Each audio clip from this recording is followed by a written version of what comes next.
Ó Pai amado, ó Pai querido, graças te damos, Senhor, e louvamos a Ti, ó Pai, porque nós estamos aprendendo que nós temos a oportunidade de ser chamados membros da família real de Deus.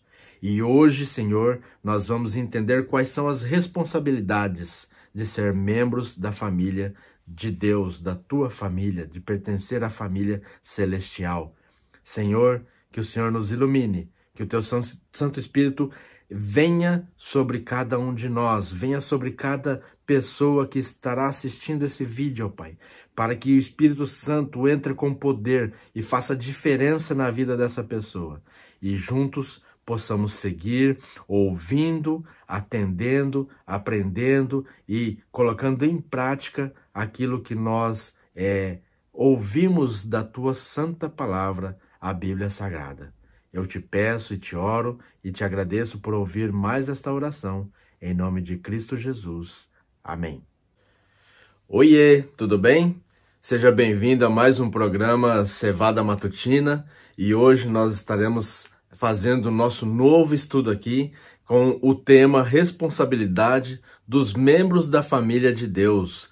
Você que é chamado para fazer parte da família de Deus, nós que fazemos parte da família de Deus, e agora nós vamos poder compreender quais são as responsabilidades que nós temos como membros da família de Deus. Toda a família real tem a sua responsabilidade. Jesus é nosso Rei, que em breve voltará para nos levar para o seu reino eterno. Portanto, nós também, como membros desta família real, nós temos as nossas responsabilidades. E é isso que eu quero conversar com você nesta manhã, neste estudo. Todos nós desfrutamos das bênçãos e os dons espirituais temporais que Deus nos concede. Agora, você se sente confortável ao saber que você faz parte da família de Deus? Com certeza sim. Quem é que não se sentiria, não é mesmo? Principalmente aqueles que são cristãos, que são seguidores de Jesus Cristo, aqueles que creem que Deus realmente existe. Agora, o que significa amar a Deus de todo o nosso coração? A palavra diz que nós devemos amar a Deus de todo o nosso coração e todo o nosso entendimento. O que será que isso significa? Bem, vamos começar vendo esse texto lá em Deuteronômio, capítulo 6, verso 5. Por favor, abra sua Bíblia e vamos procurar, vamos ler, vamos estudar esse texto de Deuteronômio 6, verso 5. Vamos lá?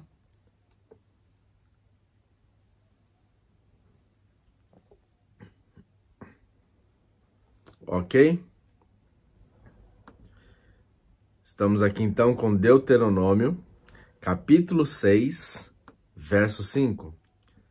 E diz assim: Amarás, pois, o Senhor teu Deus de todo o teu coração, e de toda a tua alma, e de todas as tuas forças. Olha só que coisa linda que é esse texto. Amarás o Senhor teu Deus de todo o teu coração, de toda a tua alma e toda a tua força. Agora, nós vamos ler um outro texto, aonde o próprio Senhor Jesus Cristo menciona justamente esse texto de Deuteronômio, capítulo 6, verso 5. Vamos lá em Mateus, agora você abra a sua Bíblia e vamos a Mateus, no capítulo 22 e o verso 37. Olha só o que diz o Senhor Jesus Cristo em Mateus, no capítulo 22 e o verso 37. E disse Jesus: Amarás o Senhor teu Deus de todo o teu coração, de toda a tua alma e de todo o teu pensamento. Jesus aqui está citando justamente o verso de Deuteronômio, capítulo 6. Ele está citando aqui o Antigo Testamento. Jesus, na época que ele viveu como um ser humano neste mundo, ele usava o Antigo Testamento para poder evangelizar, ele usava o Antigo Testamento para poder contradizer, para poder debater, para poder se livrar das tentações do mal, tá certo? E o próprio Jesus disse: examinai as Escrituras, porque cuidai e ter nelas a vida eterna, e são elas mesmo que testificam de mim. Quais Escrituras que Jesus estava usando? Jesus estava usando justamente o Antigo Testamento, os livros de Moisés, Isaías, Jeremias, Daniel, Ezequiel, Amós, Zacarias, Malaquias, todos os livros que compõem o Antigo Testamento, assim como os Salmos, Provérbios, Esther, todos os livros do Antigo Testamento, porque essa eram os livros que eles tinham naquela época, eram os livros que eles estudavam naquela época. Ainda não havia sido escrito os livros do Novo Testamento. Aquilo ainda estava sendo escrito, porque Jesus estava vivendo a sua vida. Os 4 evangelhos, por exemplo, relatam a história da vida de Jesus, os seus milagres, como ele viveu, o seu nascimento, a sua vida, a sua morte, a sua vida perfeita, a sua morte. Depois vem as cartas de Paulo, que vem depois de Jesus, e tem também depois a Apocalipse, por exemplo, que vem mais para frente ainda, não é mesmo? Então, Jesus que está citando o Deuteronômio capítulo 6, e lá ele diz, Jesus disse: amarás o Senhor teu Deus de todo o coração, toda a tua alma e todo o teu pensamento. Agora, o que será que significa esse amar a Deus de todo o teu coração? Como amar a Deus de todo o coração, de toda a alma, de todo o pensamento ou entendimento? Como diz Jesus, a responsabilidade bíblica, ela não é como a maioria das pessoas pensam. Muita gente pensa que é simplesmente, não, eu amo a Deus e tá tudo beleza, eu vou seguir a minha vida, do meu jeitinho e tá tudo tranquilo. Será que é assim que nós amamos a Deus? Será que o que importa, como muitas pessoas dizem por aí, nos dias de hoje, o que importa é o coração. Não importa o que você faça, você é uma pessoa boa, você não tá matando ninguém, você não tá roubando, então tá tranquilo. O que importa é o seu coração. Será que é isso que a Bíblia diz? Pelo contrário, a Bíblia diz que enganoso é o coração do homem. Agora, como nós devemos amar a Deus com toda a nossa força, nosso coração, nossa alma, nosso entendimento. Como nós fazemos isso? Nós agora vamos voltar ao livro de Deuteronômio, no capítulo 10. E por favor, abra sua Bíblia, é muito importante que você leia os textos na sua Bíblia, para que você veja o que nós estamos lendo aqui está de acordo com aquilo que está na sua Bíblia também. Não importa qual é a sua Bíblia, não importa se a sua Bíblia é uma Bíblia evangélica, ou uma Bíblia católica, uma Bíblia missionária, não importa qual é a sua Bíblia. O importante é que você abra a sua Bíblia e leia o texto na sua Bíblia. E assim o Espírito Santo possa trabalhar também com você, comigo e com todos nós. Porque quando nós vamos à palavra de Deus, Deus está falando diretamente conosco. Então vamos lá? Deuteronômio capítulo 10. E nós leremos os versos 12 e 13. Eu vou abrir aqui, Deuteronômio capítulo 10, versos 12 e 13. Então, Deuteronômio 10, verso 12 e 13, está escrito: agora, pois, ó Israel. Quem é Israel? Eu abro aqui uma pergunta. Quem é Israel? Você é um crente, é um cristão? Você se considera o Israel espiritual de Deus? Quem é Israel? Agora, pois, ó Israel, que é que o Senhor teu Deus pede de ti? Veja que aqui está dizendo que o próprio Deus está pedindo de Israel. Senão que temas o Senhor teu Deus, que andes em todos os seus caminhos, e o ames e sirvas ao Senhor teu Deus com todo o coração e com toda a tua alma. Aqui, o escritor do livro de Deuteronômio, Moisés, ele está repetindo as mesmas palavras do capítulo 6. Então ele diz que ames o Senhor, sirva ao Senhor teu Deus com todo o coração e com toda a tua alma. O verso 13, ele continua, que guardes os mandamentos do Senhor e os seus estatutos que hoje te ordeno para o teu bem. Agora veja o que diz o servo amado, o discípulo amado, o discípulo João, na carta de 1 João, capítulo 5, ou livro de 1 João, capítulo 5, verso 3. E João escreve assim: porque este é o amor de Deus, que guardemos os seus mandamentos, e os seus mandamentos não são pesados. Veja como a palavra de Deus, ela vai nos ensinando, ela vai nos mostrando como nós devemos amar a Deus, como nós devemos nos relacionar com Deus, quais são as responsabilidades dos membros da família de Deus. Qual é o relacionamento com Deus, então? Até aqui, dos versos bíblicos que nós lemos, é observar a lei de Deus? Obedecer os seus mandamentos?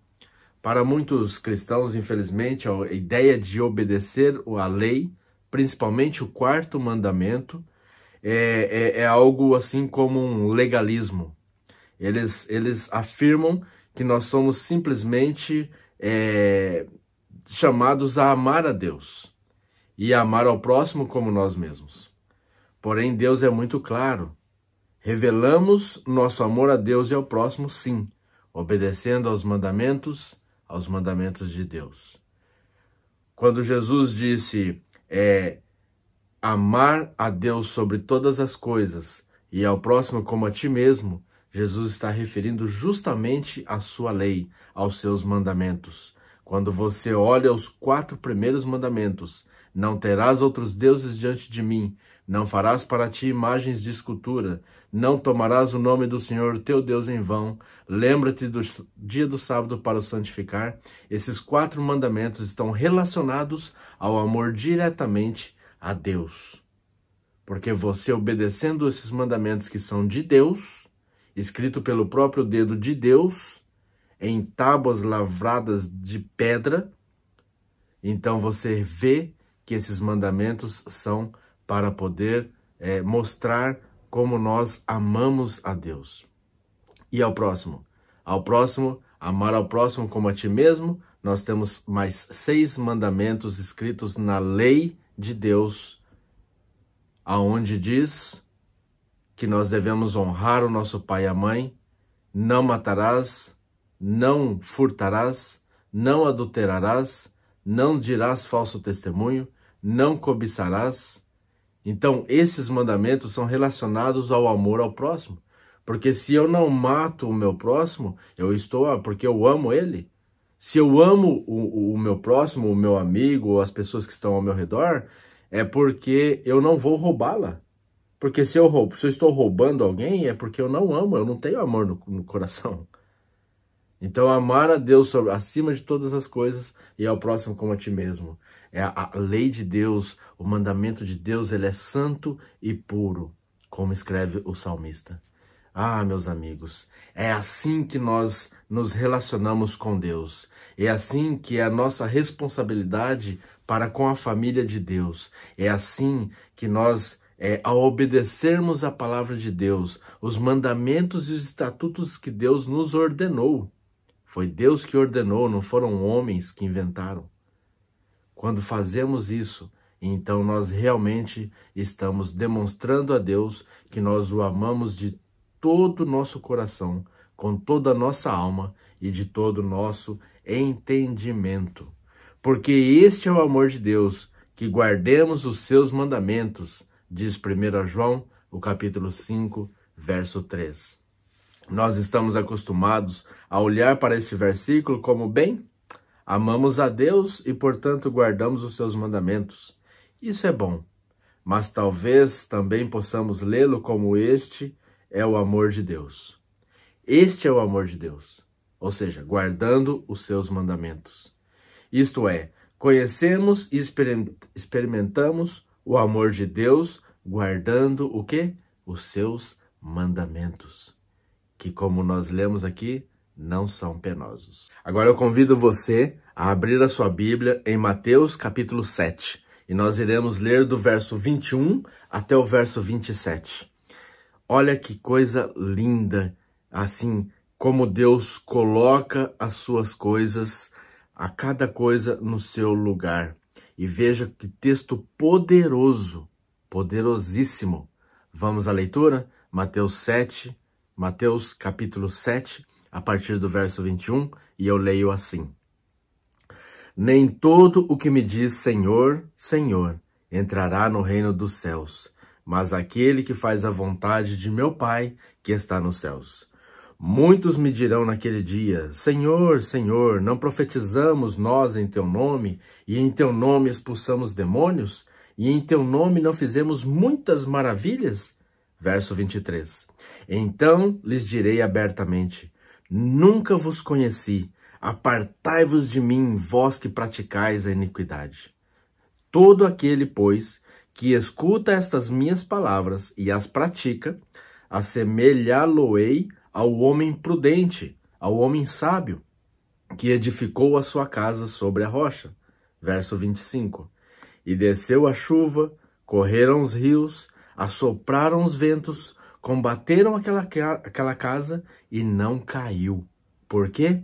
Porque estava edificada sobre a rocha. Verso 26. E aquele que ouve essas minhas palavras e não as cumpre, compará-lo-ei ao homem insensato, ao homem tolo, que edificou a sua casa sobre a areia. Desceu a chuva, correram os rios, assopraram os ventos, combateram aquela casa e caiu, e foi grande a sua queda. Então Jesus aqui, ele está falando que aqueles que ouvem e praticam, veja, não basta apenas ouvir, é necessário ouvir e escutar, é necessário ouvir e praticar. Aqueles que ouvem a palavra de Deus, que estudam a palavra de Deus e que colocam a palavra de Deus em prática, esses são comparados a uma pessoa sábia, a uma pessoa sensata, onde constrói a sua casa numa rocha sólida. E essa rocha sólida, espiritualmente falando, é Jesus Cristo. Mas aqueles que ouvem, eles chegam até a ouvir, ou seja, são cristãos. Você viu que no começo do texto nós começamos lendo, ali no verso 21, muitos dizendo, Senhor, em teu nome profetizamos, fizemos milagres, fizemos isso, fizemos aquilo, e Jesus dizendo o quê? Aparta de mim, eu não conheço vocês. Então, se estão fazendo milagres, se estão profetizando em nome de Jesus, é porque são cristãos. Ou pelo menos se dizem cristãos, se autodenominam cristãos. Certo? Porque uma pessoa que não acredita em Deus, por exemplo, com todo respeito, ela não vai estar profetizando em nome do Senhor Jesus Cristo. Não. Ok? Tá certo? Compreende? Então, Jesus está dizendo aqui que muitos estão ouvindo. Se estão ouvindo, é porque também são cristãos, é porque também estão buscando a palavra de Deus, mas eles fazem o quê? Simplesmente não obedecem. Ouvem, mas não obedecem. E esses são comparados a um construtor insensato, a um homem tolo, a um homem que não tem sabedoria, que constrói a sua casa sobre a areia. E quando você constrói a sua casa sobre a areia, diz aqui a parábola, que vem o vento, vem o rio, vem a chuva, derruba a casa e a sua queda é muito grande. Ambos ouviram a palavra de Deus. A diferença é, um obedeceu e o outro não. De que lado você está? Você está do lado dos resultados que fazem diferença entre a vida e a morte? Você está do lado daqueles que obedecem os mandamentos de Deus, que obedecem à voz de Deus, que obedecem à palavra de Deus? Ou você está do lado de pessoas que dizem profetizar em nome de Deus, que dizem curar em nome de Cristo, mas que não estão obedecendo a voz de Deus? A palavra de Deus diz, pelos seus frutos os conhecereis. Portanto, eu convido você a ouvir a voz de Deus, mas também obedecer aquilo que Deus nos manda. Quando a palavra diz mandamentos de Deus, o próprio Senhor em Deuteronômio e em muitos outros capítulos diz os meus mandamentos, os meus estatutos, as minhas leis, as leis de Deus.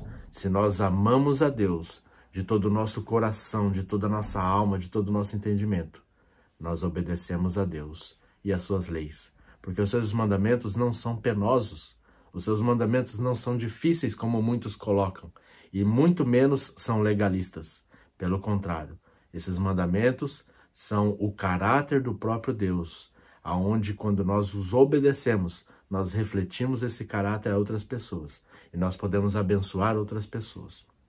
Estas são as responsabilidades dos membros da família de Deus. Que você tenha um lindo dia e você tenha um abençoado dia na presença do Espírito Santo de Deus. E lembre-se sempre, não esqueça nunca, inscreva-se no canal A Última Batalha para que você receba mais vídeos como esse, para que nós possamos estudar juntos todos os dias, todas as manhãs, e que acione também o sininho para você receber as notificações de quando os vídeos forem publicados, você poder já ser um dos primeiros ali a ter a oportunidade de receber esses estudos.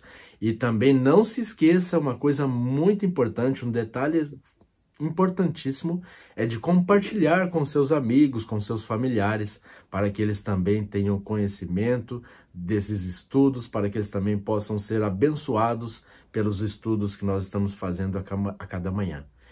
Mais uma vez, que Deus te abençoe muitíssimo neste novo dia, e que Deus te acompanhe, e que Deus te ilumine, e que você tenha a paz.